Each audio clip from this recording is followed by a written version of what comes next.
The overall goal of this procedure is to create a hemodialysis chip using minimal supplies and equipment. This is accomplished by first creating a chip using PDMS with a hollow channel for the dialysate fiber. The second step is to insert the dialysate fibers into the hollow channel. Next, the inlet and outlet channels for the dialysate need to be added to the chip. The final step is to seal all the inlets and outlets to control the fluid flow. Ultimately, fluids dyed with food coloring are used to show the chip flows properly and that ultrafiltration can occur. The main advantage of this technique over existing methods is that this technique requires little specialized equipment and is relatively low cost.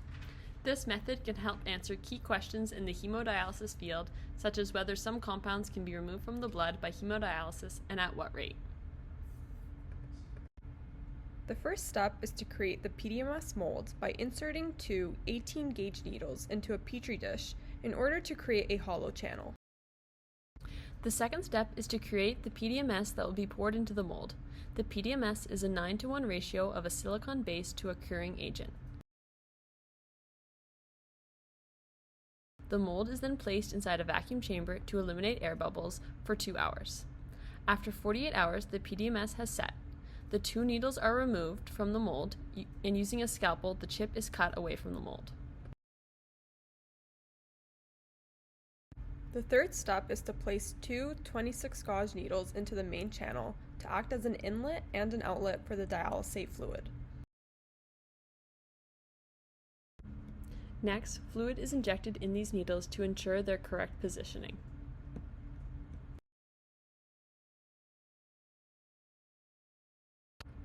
Using pliers, the next step is to cut off the tip of the 18-gauge needle in order to avoid damage to the dialysis fibers. A Dremel is then used to blunt the needle for insertion into the chip. Next, 3 fibers are removed from the dialyzer and inserted into the prepared needle.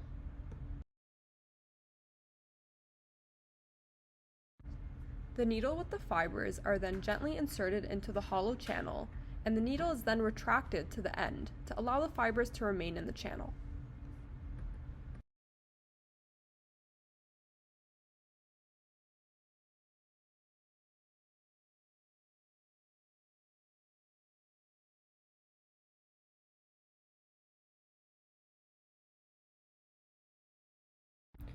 Optical glue is then placed at the inlets and outlets of the channels and around the dialysate needle where the fibers are going into.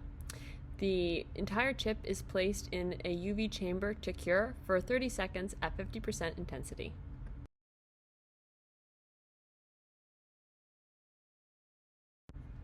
Here you can see our final configuration of the dialysis perfusion system. Our system emulates the entrance of unfiltered blood through the 18-gauge needle, where blood will flow through the fibers. The dialysate fluid is then inserted to create a counterflow, where we should see a mixture of the blood and the dialysate fluid leave through the dialysate outlets. This leaves the blood to be filtered at the outlet of the hollow channel. This video shows our chip in use. The red fluid represents the blood flowing through the dialysis fiber, and the yellow fluid represents the dialysate flowing around the fiber.